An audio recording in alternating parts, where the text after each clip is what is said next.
सैयदे Anam नबीजी सैयदे Anam नबीजी Shah Medina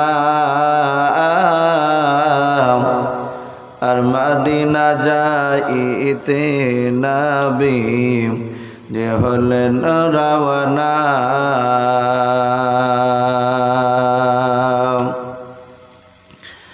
और काफिर मक्काबासी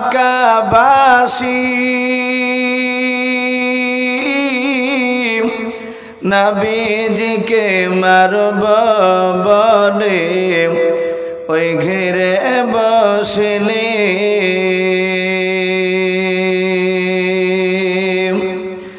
আমার নবীর পায়ের জোতার সমান নবীর পায়ের জোতার সমান হতে পারবে না আর মদিনা যাইতে নবী জি হলেন রওয়ানা सैयदे अनम नबीजी सैयदे अनम नबीजी शाहे मदीना और मदीना जाइते नबी जे हलेन रवाना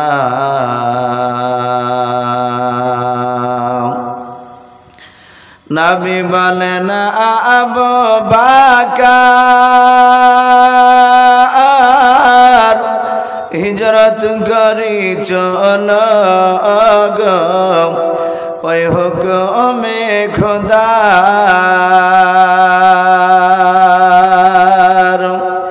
ओई राताराती चलेन नबी राताराती चलेन नबी सोनार मदीना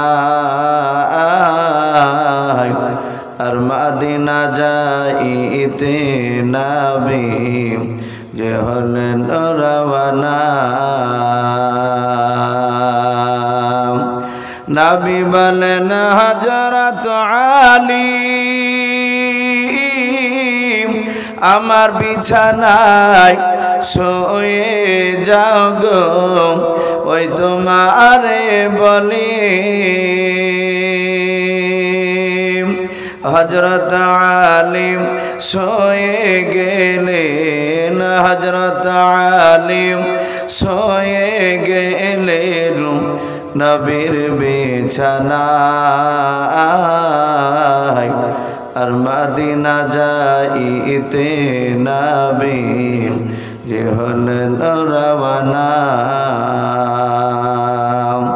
सैयदे अनम नबीजी सैयदे अनम नबीजी शाहे मदीना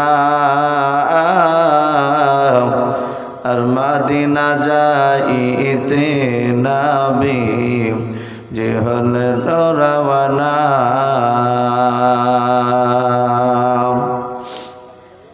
भाई रात्रि अनेक हो गए आरेकबार गभीर रात्रि बेलाय आमरा महब्बते उच्च आवाजे दुरूद इब्राहिम तो बापजी एकटू पढ़े नी अल्लाहुम्मा सल्ली अला मुहम्मदी व अला आलि मुहम्मद कमा सल्लैता अला इब्राहिम व अला आलि इब्राहिम इन्नका हमीदुम मजीद अल्लाहुम्मा बारिक अला मुहम्मदी व अला आलि मुहम्मद कमा बारकता अला इब्राहिम व अला आलि इब्राहिम इन्नका हमीदुम मजीद सल्लल्लाहु ताआला अलैहि वसल्लम। श्रद्धेय जनाब आजकेर जालसा निर्वाचित मनोनीत योग्यतम सभापति महाशय और सम्मानित आमंत्रित ओलामे केराम और आमार सम्मुखेर श्रद्धेय वयोज्येष्ठ बाबा जीवनेरा आमार समबयस्क और समंजस्य युवक भाइरा पर्दार आड़ालेर मा बोनेरा सकलके जानाई आमार बुक भरा भालोबासा सालाम আসসালামু আলাইকুম ওয়া রাহমাতুল্লাহি ওয়া বারাকাতুহু। আলহামদুলিল্লাহ, সমস্ত প্রশংসা সে মহান রব্বুল আলামিনের জন্য, যে মহান রব্বুল আলামিন আমাদেরকে বড় ভালোবেসে রহম করে বিভিন্ন গুনার মজলিস থেকে বাছাই করে নিয়ে সে মহান রব্বুল আলামিন কাউকে মাগরিবের পর, কাউকে এশার পর, এই যে এতক্ষণ পর্যন্ত রহমতের মজলিসে আমাদেরকে বসে রেখেছে, তাই আমরা সকলে রব্বুল আলামিনের দরবারে শুকরিয়া স্বরূপ আদায় করে বলুন আলহামদুলিল্লাহ। ভাই একটু উচ্চ আওয়াজে প্রাণ ভরে সকলে বলুন আলহামদুলিল্লাহ। তারপরে পরে আপনার আমার নবী, যিনি ধর্মের গুরু, বিশ্ববরণ্য নেতা, নবী কুল শিরোমণি পয়গম্বর আযম, যিনি সাইয়্যিদুল মুরসালিন ও খাতামুন নবিয়্যিন, যিনি হাবিবে কিবরিয়া আশরাফুল আম্বিয়া, যিনি হায়াতুন নবী, জিন্দা নবী, জনাবে মুহাম্মদুর রাসূলুল্লাহ সাল্লাল্লাহু তাআলা আলাইহি ওয়াসাল্লামের উপরে অগণিত দুরূদ ও সালাম বর্ষিত হোক, অর্পিত হোক। সকল বলুন আল্লাহুম্মা আমিন। সম্মানিত ভাই আমার, বাবা জীবনেরা, আমি আপনাদের সম্মুখে কোরআনুল কারীম থেকে বেশ কয়েকটা এত টুকরা তেলাওয়াত করেছি।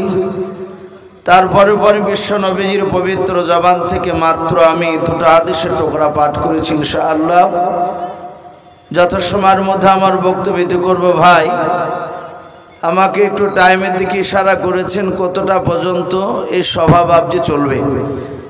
যারা বাবজি অলরেডি এখানে মাহফিলে বসে আছেন, আমি দেখলাম বেশ কয়েকজন মানুষ শেষের বেলা আসলেন। ভাই আমরা জানি যত রাত্রি হয়, যত গভীর রাত্রি হবে, মহান রব্বুল আলামিনের রহমতের দরজাগুলো খুলে যায়। বলুন আলহামদুলিল্লাহ।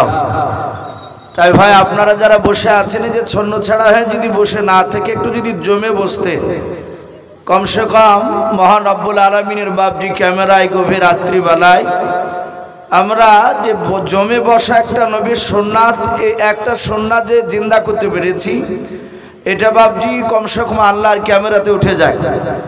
আমি যে আলোচনা রাখছি, আপনারা এখানে বসে আছেন, যেমন আমাদের সম্মুখে অনেকগুলো মোবাইলে রেকর্ডিং হচ্ছে, আল্লাহ রাব্বুল আলামিনের বাবজি ক্যামেরাতে আমাদের কথাগুলো, বসাগুলো সব রেকর্ডিং হচ্ছে, আবার ছবিও উঠে যাচ্ছে। তো ভাই একটু জমে বসি, আমরা লজ্জা করব না। যারা একটু সাইডে আছেন একটু জমে বসে আমরা বিশ্বনবী জনাবে মুহাম্মদ রাসূলুল্লাহ সাল্লাল্লাহু তাআলা আলাইহি ওয়াসাল্লাম, বিশ্বনবীজি বলেছেন, যখনই আল্লাহ রাব্বুল আলামিনের রাস্তা থেকে মানুষ দূরে সরে যাবে, নবী বলেছেন আমার সুন্নাত থেকে যখন আমার উম্মাতেরা একেবারে দূরে সরে যাবে, আল্লাহ নিজে বলেছেন, হে রাসূল আপনি বলে দেন, আমি এই দুনিয়ার বুক থেকে এমন একটা জালেম বাদশাকে খাড়া করব, সেই জালেম বাদশাকে শক্তি দেওয়ার পরে এই মুসলমানের উপর বাবজি অত্যাচার বাড়িয়ে দেওয়া হবে, কষ্ট দেওয়া হবে এই জালেম বাদশার দ্বারায়। আমরা ভাই রসুলের সুন্নাতের উপর আমল করি নাই। প্রতিটা মানুষ দুনিয়ার বাবজি অবস্থা ভালো নাই, এটা আমরা সকলেই জানি। এখন ইউটিউবের যুগ বাবজি কথা, প্রায় মানুষই শিক্ষিত অশিক্ষিত সবাই আমরা বুঝতে পারছি। আমাদের মুসলিম দেশ হিসাবে বাবজি আমরা জানি ফিলিস্তিন, অনেকে প্যালেস্টাইন বলেও বাবজি আমরা জানি, ফিলিস্তিনের অবস্থা বাবজি ভালো নেই। আমাদের মতো টুপিওয়ালা দাড়িওয়ালা অনেক নামধারী মুসলিম, তারা এখনো বাবজি ঘুমাচ্ছে, আমার মুসলমান ভাইকে মারছে, আর আমরা অনেকেই চুপচাপ বসে আছি। অনেকে হয়তো জানে না, আজ কয়েকদিন আগেকার একটা ঘটনা, ফিলিস্তিনের বাবজি একটা 8 বছরের ছেলেকে তুলে নিয়ে গিয়েছে ইসরায়েল, ইহুদি কুত্তার বাচ্চারা। ওরা নিয়ে গিয়ে ওই ফিলিস্তিনের মধ্যে কিছুটা জায়গা ইসরায়েলরা তারা দখল করেছে, তো সেখানে তারা ক্যাম্প বসিয়েছে। বাচ্চাটাকে ধরে নিয়ে গিয়ে সেই ক্যাম্পে ভরেছে। ছেলেটার আব্বা এসে দেখলো, শুনলো যে আমার ছেলে বাড়িতে নেই, তাই সেই ছেলের আব্বা গিয়েছে সেই ক্যাম্পে ছেলেটাকে আনার জন্য। ছেলেটার আব্বা গিয়ে যখন ওই ইসরায়েলের জানোয়ারদের কাছে যখন তার ছেলের কথা বলল, সাথে হাতে বলল, তোমার ছেলের নাম কি? বলে ছেলের নাম আব্দুর রহমান। বলে বয়স কত? বলো বয়স হচ্ছে 8 বছর। সাথে হাতে ওই ইসরায়েলের জানোয়াররা বলল, ওখানে দাঁড়া। ছেলেটার আব্বা বলছে, আমি ওই ক্যাম্পের এক সাইডে দাঁড়িয়েছিলাম, আমি দেখলাম আমার বাচ্চা ছেলে ঘরের ভিতরে ভরা ছিল, জিন্দা, তখনও মরে নাই।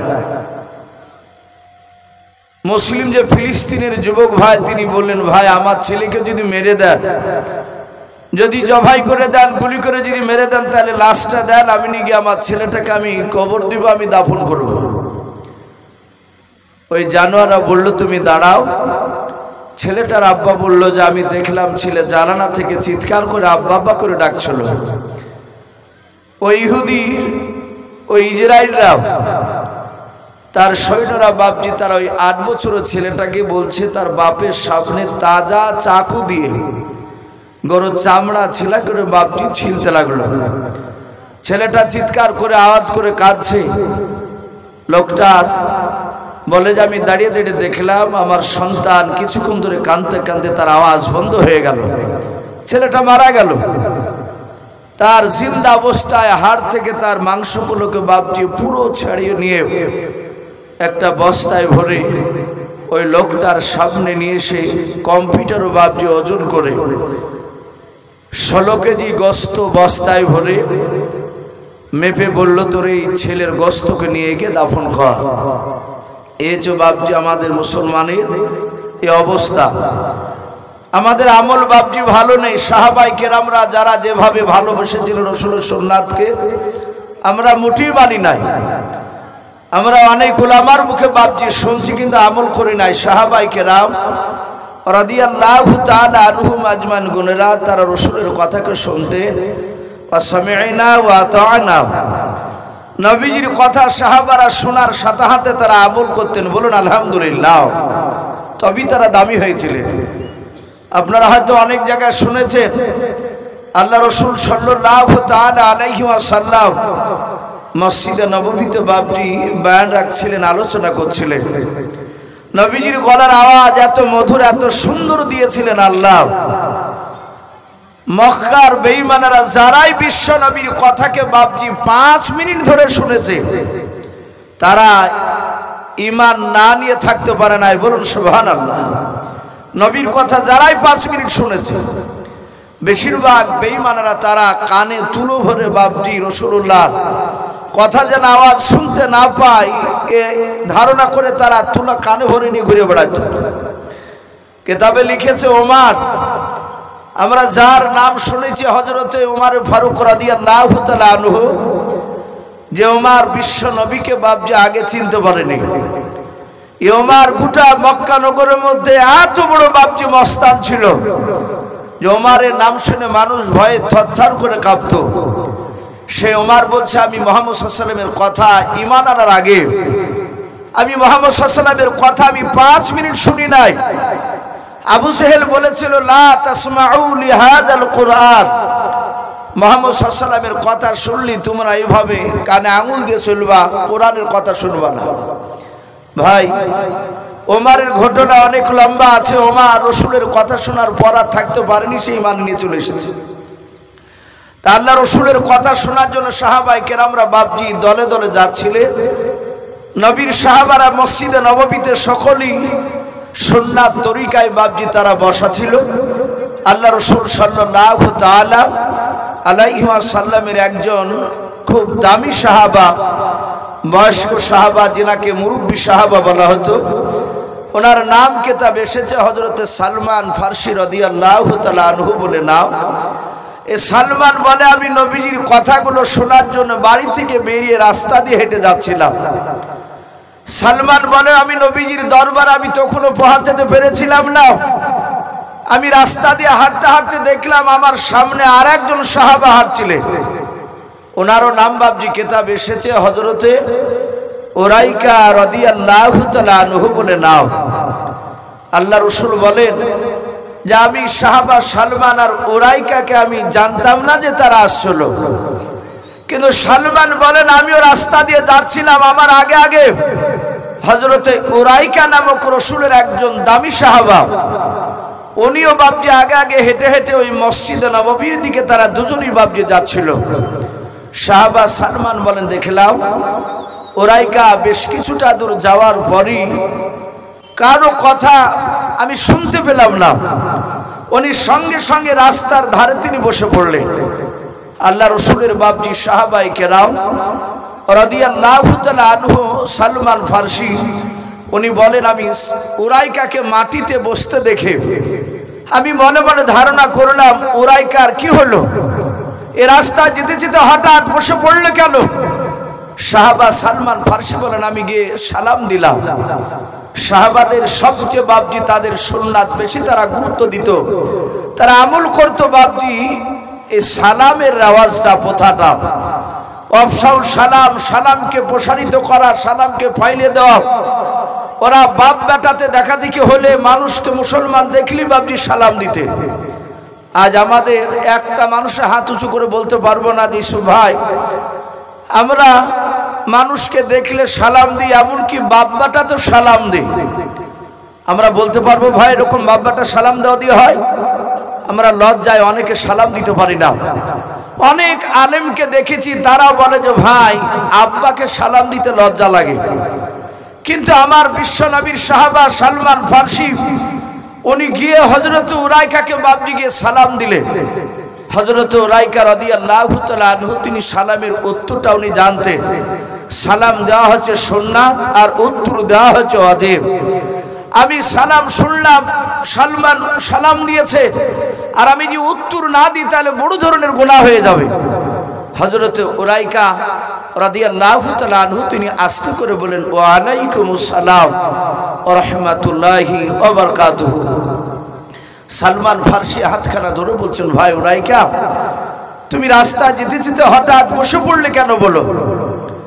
হযরত সালমান বলেন আমি উরাইকাকে জিজ্ঞাসা করলাম, উরাইকা কোনো কথা বলে নাই, শুধু ফ্যাল ফ্যাল করে আমার দিকে চেয়ে আছে। আমি আবার বললাম এই উরাইকা এই তুমি কথা বল